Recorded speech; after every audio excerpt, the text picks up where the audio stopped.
En primer lugar, bueno, agradecer la presencia de todos ustedes.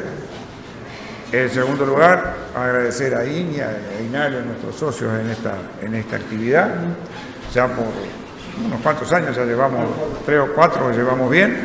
Y gracias también a mis compañeros asesores y a mis compañeros de trabajo en el FPTA, que con lo que voy a presentar ahora es una especie de salpicón, ¿no? Armado con los datos que ellos me han presentado. Y en realidad tengo que hablar de las dificultades con cuales nos tropezamos todos los días los asesores que estamos trabajando con los productores. Entonces, mi charla va enfocada fundamentalmente en lo que estamos trabajando. Nuestro trabajo ha generado algunas respuestas, sí, y ha generado también muchas dudas. Y bueno, la idea nuestra es presentar hasta dónde venimos avanzando y bueno, qué dudas tenemos y qué es lo que sale de acá. Empezando, aquí tenemos lo que ya lo vieron ahora que lo presentó Gabriel, cómo evolucionó el precio de la leche. Yo tomé el 2007-2008 como arranque del nuevo ciclo, porque hasta anteriormente eran los 20 centavos para atrás, digamos, era un ciclo de precios diferente, ¿no? Y acá arranca un ciclo de precios, anda promedialmente en los 30 y algún centavo. Y marca, digamos que uno diría que tenemos 1, 2, 3, 4, 5 ejercicios que están por encima de los 35 centavos. Este ejercicio alto acá, estos dos un poco más bajos, y los últimos 3 ejercicios con precios, 3 ejercicios con precios, y el cuarto con precios un poco más deprimidos y con diferentes situaciones. Esto, ¿qué es lo que hizo con el ingreso de capital? Estos son los datos de FUCREA, la media, y entonces ven que este primer periodo acá tuvo un año con un ingreso muy bajo, porque en este año cayeron los precios y a su vez subieron mucho los insumos. En ese momento el fertilizante llegó a estar por encima de los $1.000 la tonelada, 1.500 creo andaba él. O sea que es un año en ese sentido de subida de costos y bajada de precios, pero una recuperación al año siguiente bastante rápida. Yo no diría que este fue un periodo, promedialmente estuvo, lo podemos incluir en el periodo en el cual se promediaron más de $400 de ingreso de capital. Después tenemos un quinquenio muy bueno, ¿no? En el cual tenemos precios en los 38, siempre buenos precios y ingresos de capital 388, 600, 400, 500, o sea que una media alta de ingresos de capital y obviamente de precios. Y bueno, y el último periodo en el cual estamos bien por debajo de los 300. Y los 300 marcan una especie de línea, digamos, de ingreso de capital. Si tomamos en cuenta que más o menos los productores de su ingreso de capital tienen $100 que son las rentas, o sea que le van quedando 200 para trabajar, ¿no? Para él, digamos, para remunerar lo suyo. Y bueno, de ahí tiene que pagar también y hacer inversiones, servicio de deuda, cambios en los establecimientos y demás. Y como que por debajo de los 300 los resultados no son buenos y por encima de los 300 son muy buenos o buenos. Y bueno, llevamos 4 años en el cual estamos por debajo de esos 300 y en los cuales inclusive ya el margen que le queda al productor está muy cercano a lo que obtendría dando su campo en arrendamiento y cerrando su establecimiento. Entonces, esa es la situación en la cual nos encontramos en este momento y el problema en el cual estamos trabajando todos, tanto nosotros como los productores más que nosotros. Pues son los que lo viven más en directo, pero bueno, esa es la... ¿Qué ha pasado en los últimos años? Bueno, ahí tiene lo que ha sido el precio, que ya lo vieron, ¿no? Los 3 periodos que yo marco de precio, el último de 3 años de precios más bajos, ¿no? Acá tiene que ha pasado con el Producto Bruto, que acompaña esos precios, ¿no? Pero ven que el Producto Bruto acá anduvo de los $1.500 para arriba durante largo tiempo, acá cayó por debajo de los 1.500, en el 15-16, que fue un año muy malo de ingreso de capital, y ahora estos últimos 2 ejercicios aumentó, y en este seguramente vaya a bajar porque el precio también bajó. Este ejercicio dio 32 centavos y medio y ahora ya estamos, no sé, yo calculo que 30, pero no sé cuánto da el ejercicio cerrado. Ahí tiene lo que pasó con los insumos, ¿no? Tenemos también un periodo, el primer periodo son insumos que no son demasiado altos, están por debajo de los $1.500. El segundo periodo, que es de altos precios y también de altos insumos, ¿no? Del 10-11 hasta el 14-15. Después, acá, obligados, bajaron muchos costos también, y precios, y bajamos los insumos y los hemos vuelto a subir paulatinamente, pero no estamos estamos con precios similares a los de acá, pero insumos más altos, aunque no son los más altos de la serie. Y finalmente, ahí tienen cómo evolucionó el ingreso de capital en respuesta a estas 3 combinaciones, digamos, el producto bruto, cómo se afectó, los insumos, y bueno, ven que tenemos de vuelta este periodo, estamos muy claramente marcado, del 2009-2010 hasta el 13-14 con ingresos muy buenos, y ahora después ya con ingresos más bajos, y aparentemente vamos a quedarnos en eso si no hacemos algunos cambios. Acá tiene que pasó, además, o sea, el ingreso de capital es lo que nos queda para hacer retiro, por más que dentro de los costos de producción hay una remuneración al administrador, también queda con el ingreso de capital, hay que pagar los arrendamientos, hay que pagar el servicio de deuda, hay que hacer inversiones y hay que hacer los retiros. Acá tienen lo que ha pasado con los arrendamientos en este periodo. La lechería tiene un 50% aproximadamente arrendado, y ven que arrancamos acá en rentas de 100 y algún dólares, llegamos a $240 la hectárea arrendada, y ahora ha bajado, pero seguimos dando un 50% más de este arranque acá, o sea que las rentas siguen siendo altas. Y este es el costo por la hectárea total explotada, o sea, arrancaban en $60 más o menos, llega a unos 120 y ahora andamos en el entorno de los $100 que se van en pago de renta. Si tenemos un ingreso de capital de, póngale, 250, ya tenemos que el 40% del ingreso de capital se va en el pago de recursos tierra. Y ahí tiene cómo queda cuando le restamos al ingreso de capital, que ven la variación que ha tenido, ¿no? Le restamos el arrendamiento, que tenemos un ejercicio en cero, ¿no? Tenemos uno bajo cero, y acá unos ejercicios con ingresos bastante bajos. ¿En qué situación nos encontramos hoy? Bueno, nosotros el año pasado, en primavera, proyectamos cómo sería el ejercicio a 3 niveles de precio. Estamos bastante en el entorno de estos 30 centavos, ¿no?, de dólar. El producto bruto que nosotros estimábamos con una ligera incremento en la producción da $1.800. Los insumos, 1.600, acá si seguíamos haciendo todo lo mismo y no se hacía ninguna corrección, seguramente algo bajaron pasaron algunas cosas, no sé si vamos a llegar a los litros, porque este último cuatrimestre del ejercicio no ha tenido tanta producción, y los insumos probablemente hayan caído en el comienzo del ejercicio porque se dio bastante menos concentrado, así que no sé este valor en dónde se va a ubicar, pero nuestra proyección el año pasado era que si hacíamos lo mismo que veníamos haciendo y teníamos el crecimiento que preveíamos y sacábamos 30 centavos de dólar por litro, nos quedaba un ingreso capital de 174, que ya era muy bajo y nos obligaba ya el año pasado a tomar medidas para subir este valor. O sea, tendríamos que estar subiendo, yo diría que un $150 por hectárea para llegar a superar la barrera de los $300 que yo les señalaba.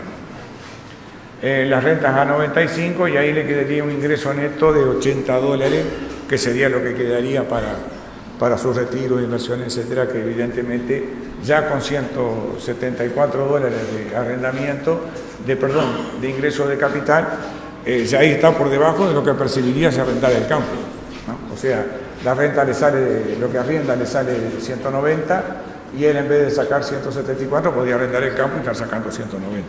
lógicamente uno no cierra un campo y una semana o un año y después lo vuelve a abrir y los negocios son dinámicos, pero cuando tenemos estos números evidentemente tenemos que tomar medidas, o sea, y ver cómo se enfrenta la situación y tener en cuenta que además hay muchos que podrán enfrentarla y muchos que no. Estos datos que yo estoy presentando son datos de productores que tienen 500 y algunas hectáreas de promedio, si bien es cierto que tenemos productores con 80 hectáreas y productores con más de 2.000, ¿no? La media es bastante más grande, sustancialmente más grande que la media de los establecimientos lecheros del Uruguay.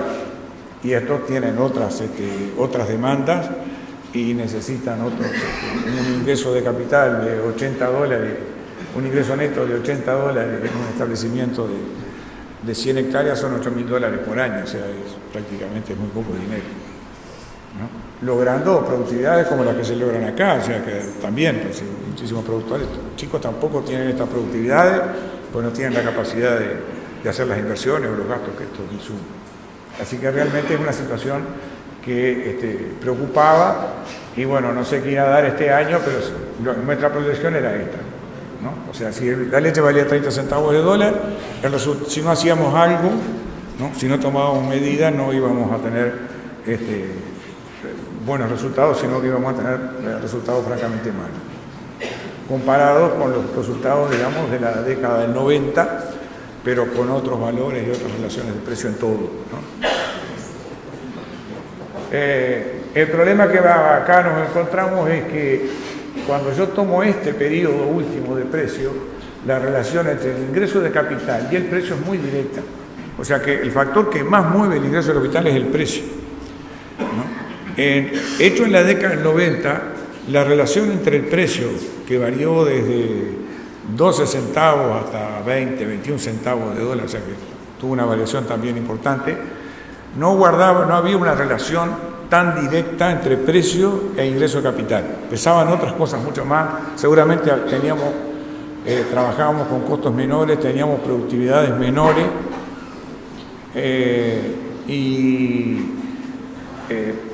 había otra, la ecuación era otra, de manera que la relación entre el precio y el ingreso de capital no era tan importante, porque además teníamos un margen de crecimiento en la productividad muy importante. O sea, en aquella época hablar de $3.000, de 3.000 litros por hectárea, era una productividad muy alta, y hoy 3.000 litros por hectárea es una productividad baja, ¿no? Entonces, había márgenes de crecimiento en la productividad que permitían contrarrestar caídas de precio, por ejemplo, y hacerlo con costos que tampoco eran muy altos, ¿no? Ahora esta situación de la última década o de los últimos 11 años ya no es así, y entonces esto nos plantea una dificultad tanto a los empresarios como a los técnicos que trabajamos con ellos sustancialmente más importante que la que teníamos en aquella época. Bueno, ¿y cuáles son las estrategias para mejorar resultados? Bueno, acá tenemos, en primer lugar, mejorar resultados. Esto lo saqué, este cuadrito que presento acá lo presentó María José Videgain cuando hizo nuestra presentación en esta misma jornada del año 16, en el cual analizábamos esta misma situación y se veía qué medidas estaban tomando los productores y todo lo demás. Yo tomé su presentación, la estuve mirando, y la verdad que muchas de las cosas que iba a decir ya estaban dichas ahí, así que les recomiendo en todo caso que entren a la web de FUCRE o lo que fuera, y verdaderamente Majo lo explicó bastante mejor que yo, y entonces no voy a... Pero sí le voy a usar algunas de las cosas que hizo en su presentación. Eso lo hizo en base a la información que le llegó de los grupos. Hicimos una encuesta en los grupos en que se estaba haciendo y después lo ordenó y armó su charla. Bueno, por un lado sería obvia, la primera medida obvia, o mejorar el ingreso. La otra es trabajar con menos costos, ¿no?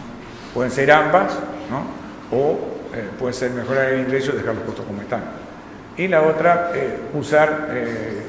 tener una mayor eficiencia en el uso de los recursos. En base a eso ella armó toda su charla. Yo voy a tomar de eso algunas cosas y voy a hablar de algunos temas puntuales, no de todo, porque si no sería muy largo. Bueno, ahí tenemos, en el caso del ingreso, ¿no?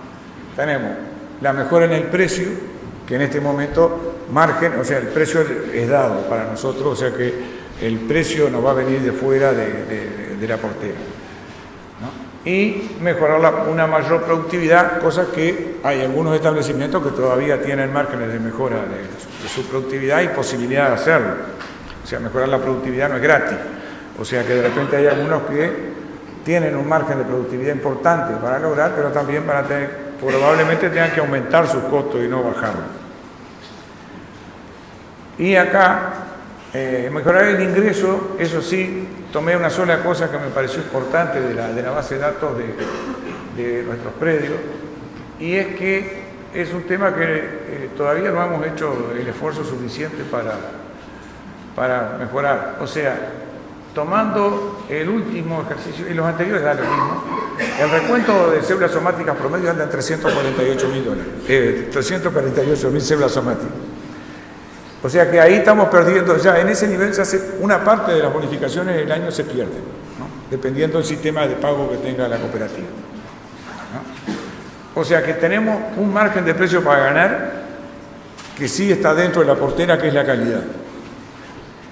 Que también tiene un margen, con estos valores así, también tiene un margen de mejora en productividad, porque con estos recuentos probablemente también estamos perdiendo alguna productividad, también estamos perdiendo algunos animales y también estamos teniendo sobrecostos sanitarios y demás. Y fíjese que tenemos con menos de 250.000 células el 9%, con menos de 300 el 21%, quiere decir que el 30% de los productores tiene menos de 300.000 células somáticas, lo que remite, y el 70% tiene más que eso, ¿no? O sea que casi entre el 24 y el 43, o sea el 43% de los establecimientos tienen más de 350.000 células somáticas y tienen un margen de mejora de precio que cuentan, ¿no? Y eso, las respuestas no son inmediatas, las soluciones no son sencillas, desde el punto de vista de que como son aspectos multifactoriales, no se corrigen de un día para el otro, ¿no? E implican atender a muchos factores. Pero eso es un margen que tenemos. Cada cual verá si lo puede hacer. En cuanto a la mejora de resultados, bueno, en los mejores resultados decíamos mejorar el ingreso, menores costos, volvemos ahí, y en los menores costos tenemos o menor precio o menor gasto. Y lo ideal sería que fueran las dos cosas, compráramos más barato y gastáramos menos también. Algo de esto va a salir y yo voy a hacer referencia a algunas de esas cosas tratando de ordenarlas. Acá tiene cómo han evolucionado esta obra de arte acá. Muestra cómo han evolucionado los insumos desde 2007-2008 hasta ahora, que ven que han tenido un pico muy alto acá en el 13-14, 14-15, 15-16, después a raíz de los golpazos que nos llevamos bajaron en algo, también bajaron algunos precios, granos y demás bajaron acá en este periodo, y bueno, tienen celeste, que es el más importante, son los concentrados, este es el costo de alimentación. El otro que aumentó en este periodo, que ha variado mucho, ¿no? Pero ven que es un costo alto y es muy importante dentro de todos los costos. Y más o menos mantienen las proporciones, después lo van a ver en la otra gráfica. El otro que aumentó es el costo de mano de obra y los costos fijos han aumentado a partir de acá en adelante, incluyen los costos fijos, los costos de administración, vehículos, pago de impuestos, en fin, costos fijos del establecimiento que aumentaron acá y bueno, están en valores un poco más altos que los históricos. Y los otros en realidad han tenido sus variaciones, pero no inciden tanto. Acá lo tienen en porcentaje, ven que las proporciones de los gastos, las franjas son muy parejas, o sea que el único que es el de mano de obra, es el que está un poco más importante al cabo de todo el periodo. El costo de alimentación anda casi que es recto acá. El otro costo es el de maquinaria, que ha tenido también más o menos estable en un momento bajado y otro. Y los insumos de pastura, que curiosamente, fertilizantes, semillas, agroquímicos, que están más pesan menos acá al final que al principio. Pero ven que las proporciones, o sea que la estructura porcentual de costos es bastante estable a lo largo de los últimos 10 años. Y lo que han habido han sido variaciones de precio y ven que han habido también oscilaciones importantes. Arrancamos con insumos bajos en esta primera etapa, después los insumos acompañaron a la subida de precio de las materias primas y ahí venimos con insumos y valores más altos de un montón de cosas. Acá el fertilizante andaba, los fertilizantes fosfatados andaban por debajo de los 400, la urea también, o sea, y acá ya siempre de los 500 para arriba o 450, por poner algo. Acá lo tienen, ven más claro todavía. Fíjense que entre trabajo, pastura, maquinaria y alimentación, todo esto se lleva el 85% de los costos variables y después el otro 15% se reparte entre energía, sanidad, higiene, inseminación, pastoreo y otros. Y los gastos fijos no los puse porque en realidad son los que son más difíciles de mover en los establecimientos. Pero ven que lo que es darle de comer a los animales, que podríamos decir que la pastura, la maquinaria que se utiliza para eso y la alimentación, se llevan, fíjense, casi que las 3/4 partes de los costos totales variables.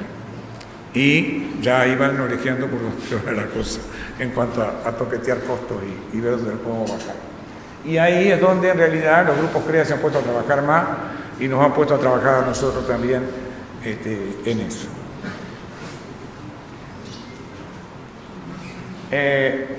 Acá voy a hacer un listado, digamos, de los insumos, que es lo que se puede hacer con ellos, digamos, en el trabajo. Las posibilidades de disminuir costos están en todos los establecimientos en la medida que puedan, en realidad, incrementar la productividad del trabajo. Y acá hay una variabilidad muy grande dentro de los establecimientos en los cuales yo tomé los datos. Por ejemplo, el promedio de litros por operario varía de 105.000 litros por año y por operario a 1.100.000, ¿no? O sea que la productividad de uno y otro es abismalmente diferente.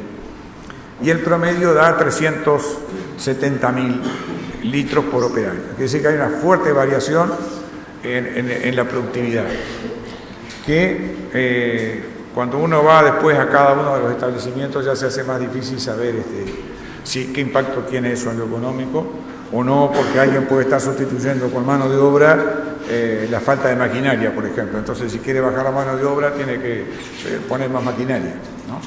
O de repente mano de obra familiar y son 3 y tienen pocas vacas, entonces inevitablemente los litros van a ser menos, la productividad del trabajo va a ser menor.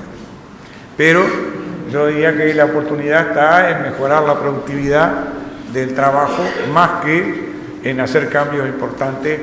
No podemos esperar cambios importantes en el costo ni en los sueldos de los operarios seguramente. Ha habido una tendencia, yo no lo voy a presentar acá, pero que en términos reales ha habido un incremento importantísimo de los salarios en términos reales a lo largo de toda la década, y eso seguramente no va a retroceder. También es cierto que la cantidad de mano de obra es bastante rígida en los establecimientos, porque, por ejemplo, cuando hubo una crisis en su momento bajó en algo, pero cuando se recuperó la situación se volvió de vuelta a los niveles anteriores de mano de obra.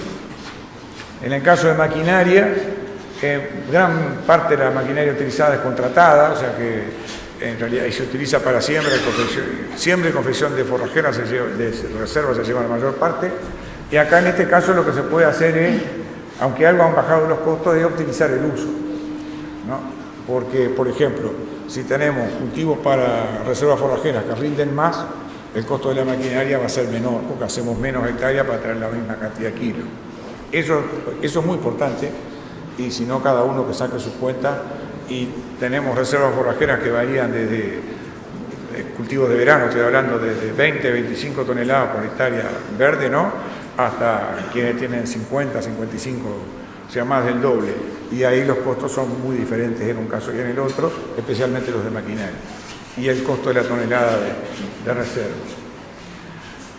También usar maquinaria para hacer reservas de buena calidad, también es importante, porque si después hacemos reservas de buena calidad, tiramos la mitad, hicimos el gasto, y también es casi todo maquinaria y pesa. Y el otro aspecto son las rotaciones, bueno, que tenemos rotaciones cortas y tenemos muchas siembras por año, y eso implica irresiembras también, e intersiembras, esto es la temática de la pastura, que ahí es donde tenemos mucho para trabajar en cuanto ahí sí podríamos bajar costos, ¿no? o eficiencia de uso. En los insumos pasturas, en realidad acá ya no podemos mirar los costos, tenemos que tratar de lograr una productividad alta, ¿no? Y ahí no podemos, lo más importante es eso, más allá de lo que nos pueda costar. Entonces ahí tenemos que mirar las rotaciones, la fertilización, los cultivares, el manejo de pasturas. El manejo de pasturas, si uno quiere hacer un manejo más fino de las pasturas, seguramente tenga un costo también hacerlo, de tiempo, de trabajo, pero este es un rubro en el cual las cosas son bastante rígidas en ese sentido. Los concentrados sí, yo propondría, mirando los datos, bajar entre un 20 y un 25% el gasto en concentrado, y la cantidad o el precio de los concentrados. Después van a ver un poco más de esto, pero habría que apuntar a 250, a 270 gramos por litro, y en promedio, las carpetas del año pasado dieron 349 gramos por litro. ¿No? O sea que ahí tenemos algo sobre lo cual trabajar y sobre lo cual agarrar. ¿No? Y los 250 gramos, 270 gramos, además son lo que decían los libros hace 30 años, decían que era el nivel que más o menos había que tener. ¿No? 40 años también. ¿No? La parte de inseminación, lo importante acá es optimizar el proceso y lograr los objetivos, o sea, buenos indicadores de reproducción y una mejora genética. Las dos cosas mejoran la eficiencia y la eficiencia del rodeo, o sea que acá, más que bajar el gasto por la vía de menos precio o cambios acá, lo que tenemos que hacer es que este proceso se haga bien, se haga de la mejor manera posible, y ahí los costos son menores y los beneficios son mayores. Ganamos por los dos lados, porque lo hacemos con menos costo, tanto de semen como menos costo de animales refugados y todo lo demás, y pérdida de animales porque no se preñan, ¿no? Y porque además después adicionalmente tenemos una mejora genética y una mejora de la eficiencia del rodeo. La parte de sanidad e higiene acá es prevenir y controlar fundamentalmente, pero acá me encontré con que hay una variación grandísima también, entre 41 y 228 dólares por vaca masa, o sea que cada uno tendrá que ver cuáles son sus costos, pero esta variación es de 5 veces por vaca masa, y tomé los dos porque a veces puede estar registrado algo de higiene como sanidad y demás, y que lo sumé para que no hubiera, es el único, o sea, para que no hubiera alguna duda en ese sentido, y el promedio da 102 dólares por vaca masa. O sea, hay quienes gastan el 40% y quienes gastan el doble y la media, y ahí habría algo para hacer. Y bueno, en un tambo de 300 vacas, pónganle, ahorrarse 100 dólares por vaca, no es poca plata, ¿no? Hagan la cuenta y me dicen después. Energía y otros, ahí sí ya son pocas y poco modificables. La energía está relacionada con la cantidad de litros. O sea, es directamente proporcional a la cantidad de litros producidos. Las únicas cosas que pueden hacerse son los triples horarios, todo ese tipo de cosas, pero también tienen, o sea, muchos lo tienen y otros no lo quieren tener porque en realidad también tiene su parte complicada con el manejo para el personal y para el productor que lo tiene que hacer. Los costos fijos hay que analizarlos ahí porque ahí varían entre 92 y 542 dólares por hectárea. Ahí también hay bastante para ver en los establecimientos, y ahí sí eso es de cada establecimiento, ¿no? Tiene que ver en algunos casos con el tamaño y en otros casos con la estructura de costos. Hay establecimientos grandes que tienen costos fijos muy altos, y a la inversa, normalmente en promedio los establecimientos chicos tienen costos fijos altos por lógica, pero sí hay diferencias entre ellos también. Quiere decir que hay márgenes de mejora ahí, pero que no son para todos, son para algunos establecimientos. Pero en realidad lo que hay que hacer es trabajar en todo eso, todo el mundo tendrá que trabajar en todo eso y ver qué puede conseguir en su casa y que no. De repente tiene algunos indicadores que ya son muy buenos y no los puede mejorar. Y los arrendamientos hay que negociar precios, pero no hay que perder que el aumento de área diluye costo fijo o permite de repente hacerse un poco más pastoril, ¿no? Y un poco menos, bajar un poco la carga de repente, pero tener una alimentación de menos costo, o sea que dejar hay veces que inclusive hay que pensar si no conviene arrendar algo más de área porque se precise y diluye los costos. Y ha sido un poco la historia de la lechería. O sea, por algo es el sector que tiene el 50% de la tierra que trabaja arrendado. O sea que eso no lo vamos a cambiar ni vamos a poder devolver la mitad del área dedicada a lechería del Uruguay, devolverla y no arrendarla más porque queremos bajar los costos. Eso no va a ser posible. Así que lo que vamos a poder trabajar es acá, ¿no? Así que bueno, ahí hice un repaso violento de toda la estructura de costos. Los aburrí bastante, pero por lo menos ya me los saqué de arriba y voy a dedicar a otras cosas más, que me interesan un poco más. Primero acá decíamos, bueno, acá tienen lo que es los costos de alimentación.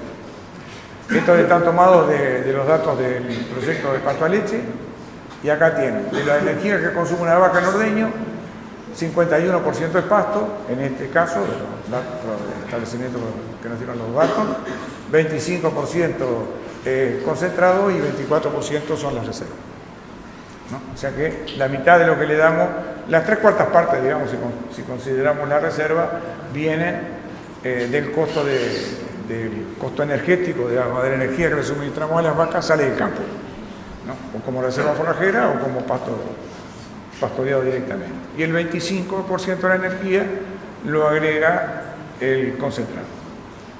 Y acá tiene cuánto cuesta. Resulta que el 25% cuesta el 60% del costo de alimentación por vaca, ¿no? Y este 51 cuesta el 15%, ¿no? Y este 25 cuesta el 24%, ¿no?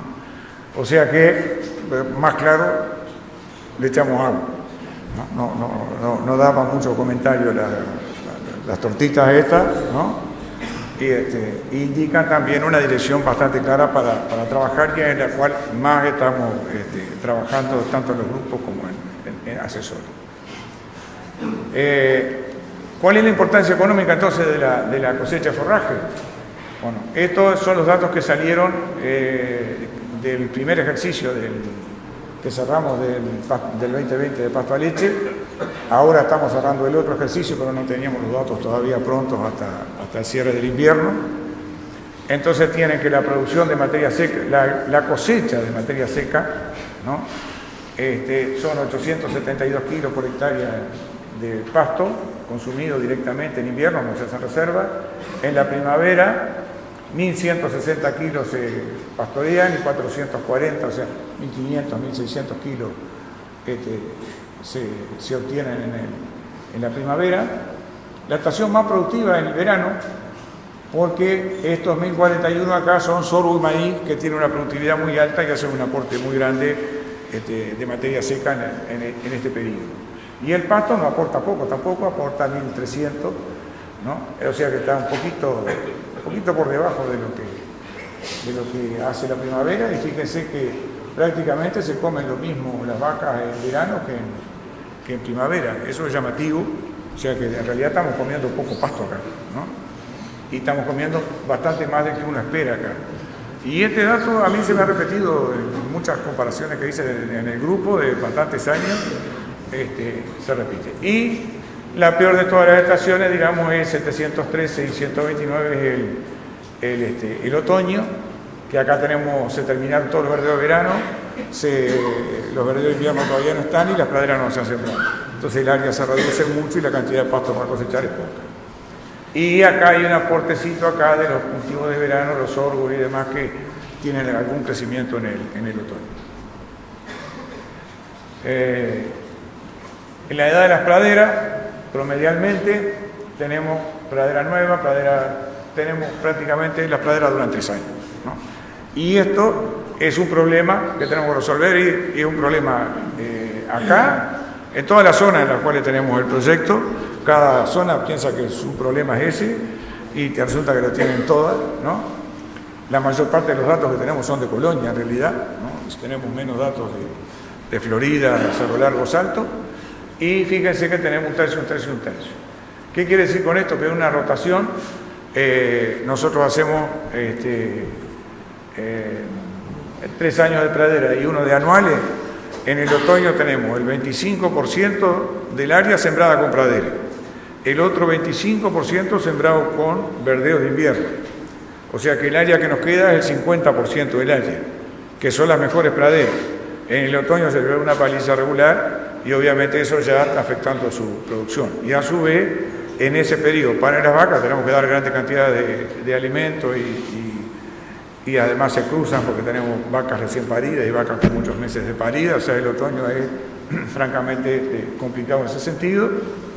Y en la primavera pasa algo similar. En la primavera también el 25% del área se quema, son los verdeos de invierno que pasan a ser algo de verano, y entonces la estación con más potencial de producción, nosotros la estamos usando a las 3/4 partes, ¿no?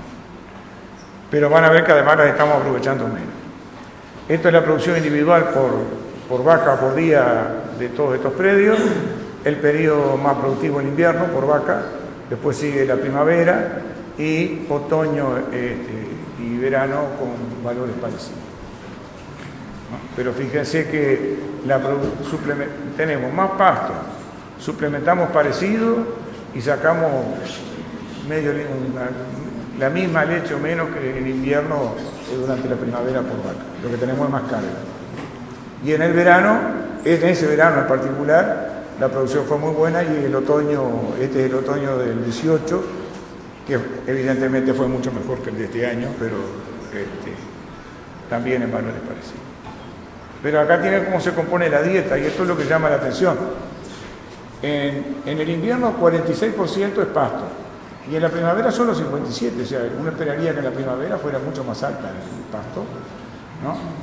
Y 31% es concentrado, 28% es el concentrado en primavera, que esto es muy alto, ¿no? 24% en el verano, eso sería más lógico, es más restrictivo el verano, y 28% también sería más lógico el otoño, en que tenemos muy poca pastura para ofrecer y mucha reserva, y tenemos que balancear esta reserva. Pero de todo esto lo que llama la atención es que en primavera y en verano prácticamente el pasto no llega al 60% de la alimentación de las vacas, en estos casos, y que este valor es muy parecido, no tiene grandes diferencias con el del invierno. O sea que hacemos suplementaciones fuertes en primavera, que es cuando más pasto tenemos. Y acá tienen qué pasa en la relación que hay entre los litros por vaca ordeño en primavera, que sería, uno diría, bueno, yo doy concentrado en primavera porque lo que quiero es sostener la producción individual, ¿no? Porque el pasto no me daría para mantener producciones de 23 o 24 litros, no sé cuánto nos daban ahí, ¿no? A ver. Nos daba 22,8, decimos, bueno, esto con pasto solo no lo podríamos hacer, precisamos suplementar. Pero suplementamos no solo con concentrado, sino suplementamos con reserva. Y tenemos que hay quien da menos de 2,5 kilos de concentrado y tiene más de 25 litros. Y hay quien da más de 9 kilos de concentrado en la primavera y tiene 25 litros. O sea que damos más ración, pero más litros por vaca, no. Y se sacan 25, o sea, los mejores valores sería este acá, que anda cerca de los 30, con menos de 6 kilos de materia seca de concentrado, ¿no? O sea que de acá para acá es plata tirada, así, directamente, ¿no? En el año lo mismo, ¿no? O sea, en el año también, ¿no? El promedio, el que da más da 7 kilos y algo, el que da menos no llega a 4, y todos andan más o menos en la misma producción a lo largo del año. Quiere decir, ¿esto qué es lo que quiere decir? Que en realidad nosotros estamos usando los concentrados para mantener carga. ¿Por qué? Porque la idea, que es lógica, es En los periodos en los cuales a mí me falta pasto, yo doy reserva forrajera para complementar lo que me falta de forraje y la balanceo con concentrado y entonces mantengo la vaca correctamente alimentada durante ese periodo. Y cuando llega la primavera, entonces yo tengo el rodeo en condiciones de consumo. No tengo casi vacas secas y tengo la posibilidad de cosechar toda la producción de primavera.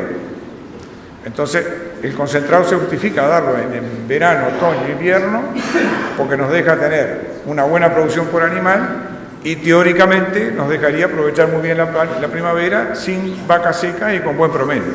Esa sería la teoría.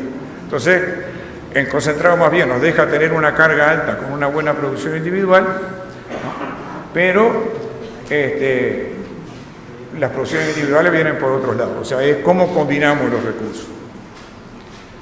Y entonces acá, primera cosa, que tomé más data, no lo puse porque achiqué la charla que ya va muy larga, de paso se ha dicho, que existe poca variación en la cantidad de concentrado que se suministra a lo largo del año. O sea, ese es un punto a tomar en cuenta. No tiene sentido dar casi el mismo concentrado en invierno que en primavera, ¿no?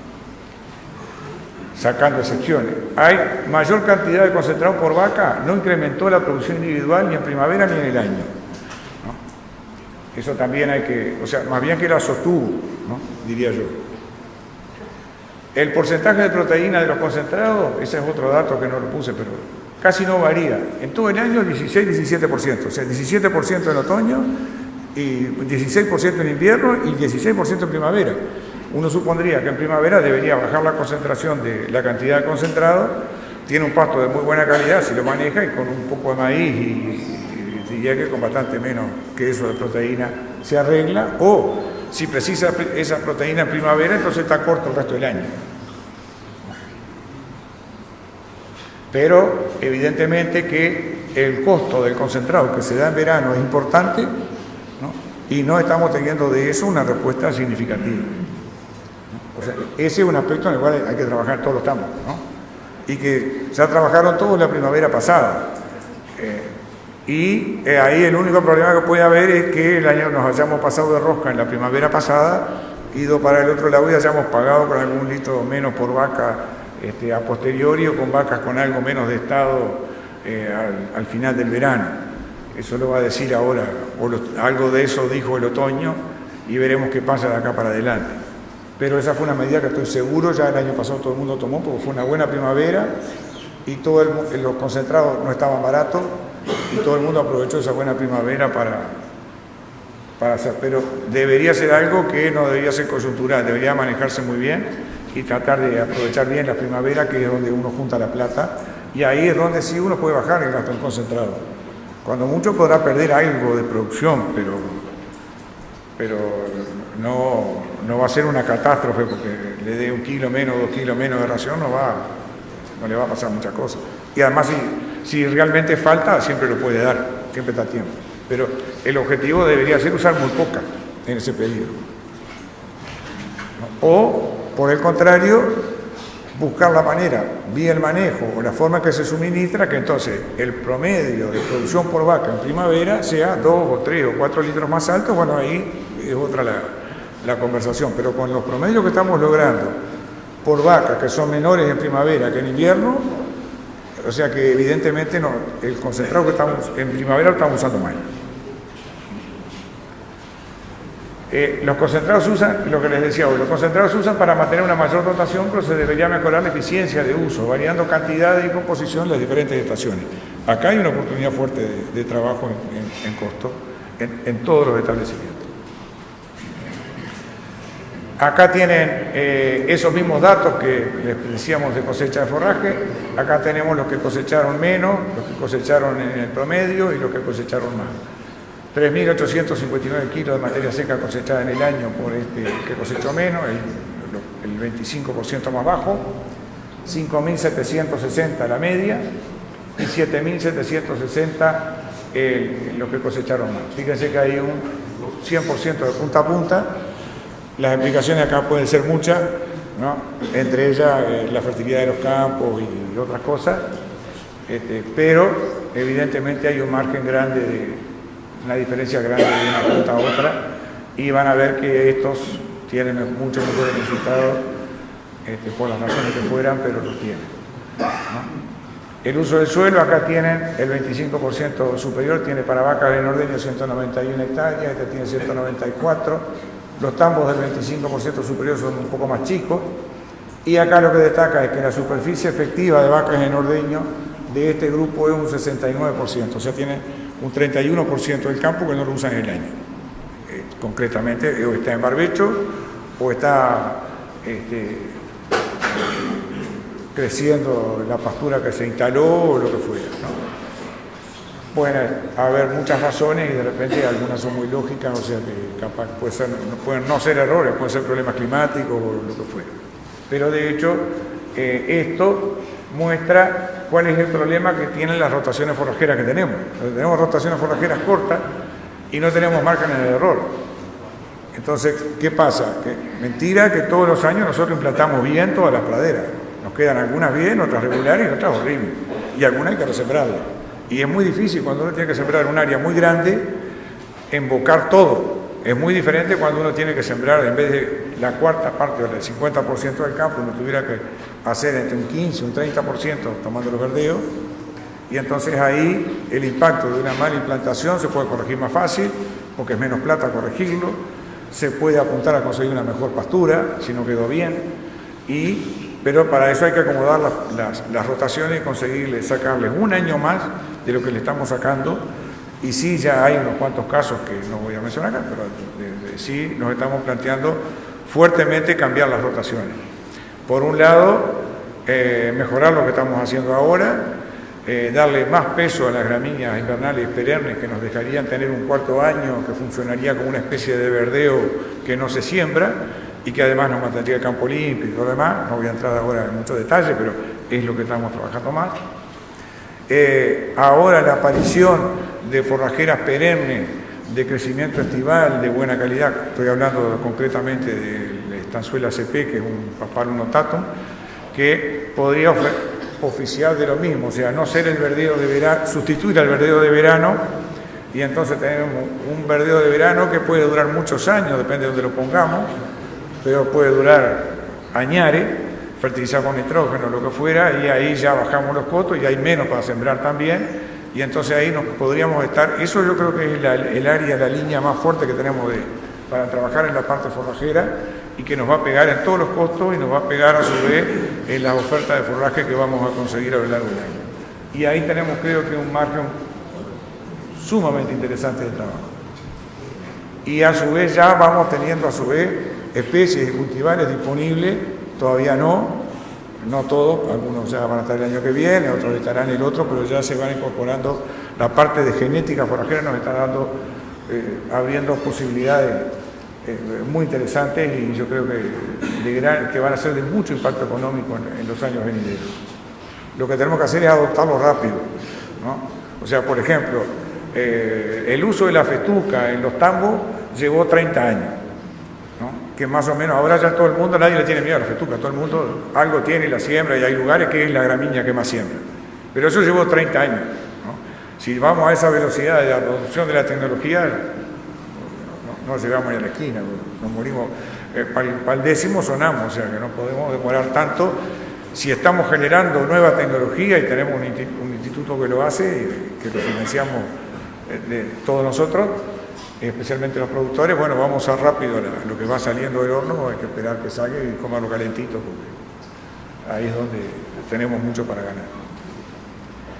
La cosecha de forraje, que fue el destino que llevó, el 25% más bajo pastoreó la mayor parte, el otro hizo 3.000 kilos, comieron la vaca y 800 de reserva, el otro 3.600, 4.000 la vaca y 1.800 hizo más reserva, y el otro 5.200 y 2.500, ¿no? Y ahí están cómo se repartieron los kilos en el año.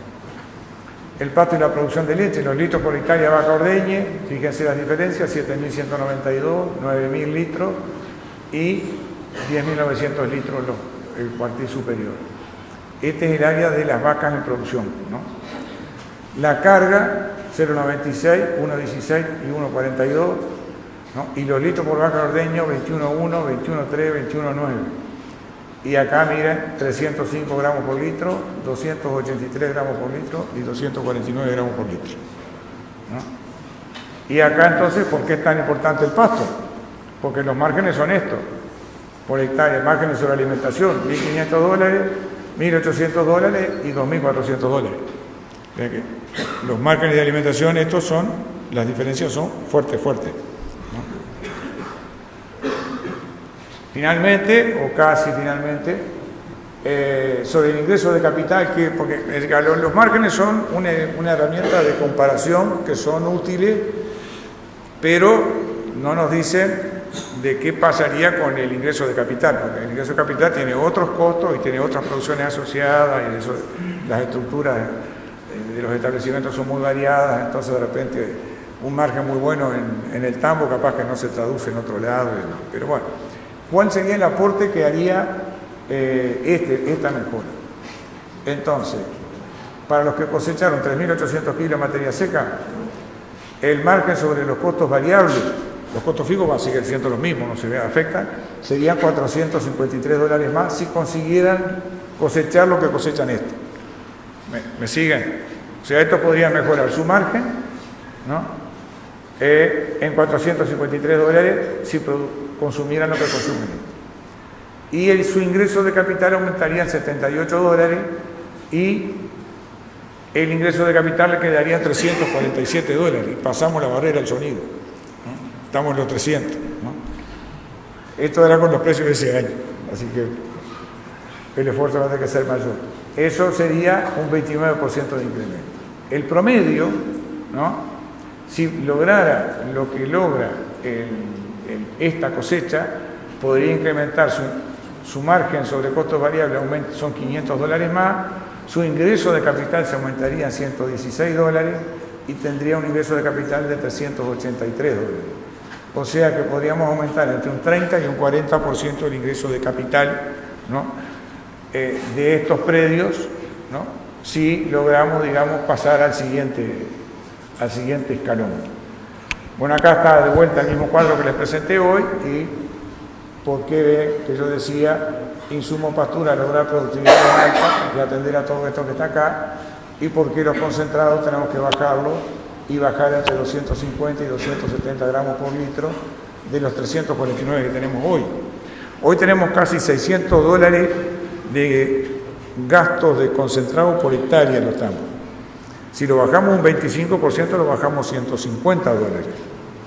Y ahí sí, si sacáramos 178, los 180 que teníamos previsto para este ejercicio con la bajada del precio, ese ahorro de 150, que sí es factible, nos haría pasar también a los $330 por hectárea y pasar la barrera esa.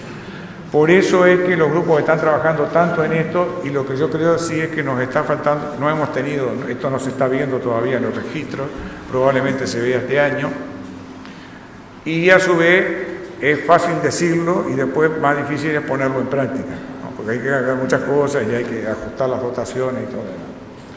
Pero esto implica trabajar fino en varias áreas. En una primera es definir, hay que tener rotaciones bien planificadas. En segundo lugar, o sea, no cambiamos la productividad del pasto de un año para el otro. O sea, es un proceso que lleva tiempo. Entonces, cada año podemos ir haciendo una parte del área, pero los procesos esos son acumulativos, pero llevan plata. La parte de dar menos concentrado también va a ir bajando paulatinamente. El lograr mejores resultados de las reservas forrajeras con mayores productividades también es paulatino. Entonces, está claro que todo el esfuerzo que estamos haciendo, digamos, de trabajo, y que está muy concentrado en todo esto, tiene una clara explicación.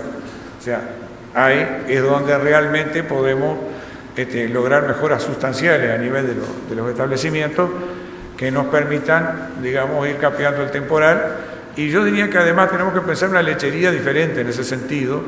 O sea, con el mismo sistema que tenemos ahora, o sea, pastura, más concentrado, más reserva, eso va a ser igual, ¿no? Porque está marcado por nuestro clima y nuestra ecología, ¿no? Pero los resultados que sacamos de eso y cómo combinemos eso, sí lo tenemos que reenfocar y lo tenemos que recambiar. Como lo hicimos en su momento, ahora tenemos que replantear de vuelta, o sea, tenemos que replantear qué tipo de pastura, qué tipo de rotaciones, cuánto van a durar, cómo las vamos a fertilizar, cuánto nitrógeno vamos a usar, cómo vamos a manejar. Todo eso es todo cambio que hay que hacer. Y lo tenemos que plantear primero porque nos deja sacar mejores resultados, tanto en momentos como estos, como en momentos que, supongo yo, vendrán también mejores que este. Entonces, por eso creo que el desafío que nos estamos planteando en el trabajo nuestro, al menos ya los primeros números, los primeros datos ya lo respaldan muy fuertemente. Una mayor cosecha de pasto permite mejor resultado económico por mayor producción por hectárea, por una mayor carga con la misma producción por vaca. No sé si se fijaron hoy que la producción por vaca no variaba, ¿no? O sea, uno dice, yo tengo más carga, bajo la producción por vaca. No, la producción por vaca fue igual o mejor. Y fue con menos consumo de concentrado por litro producido. O sea que los cuernos palos, o sea que es realmente fuerte Así que bueno, ahora sí, muchas gracias por la atención. Disculpen.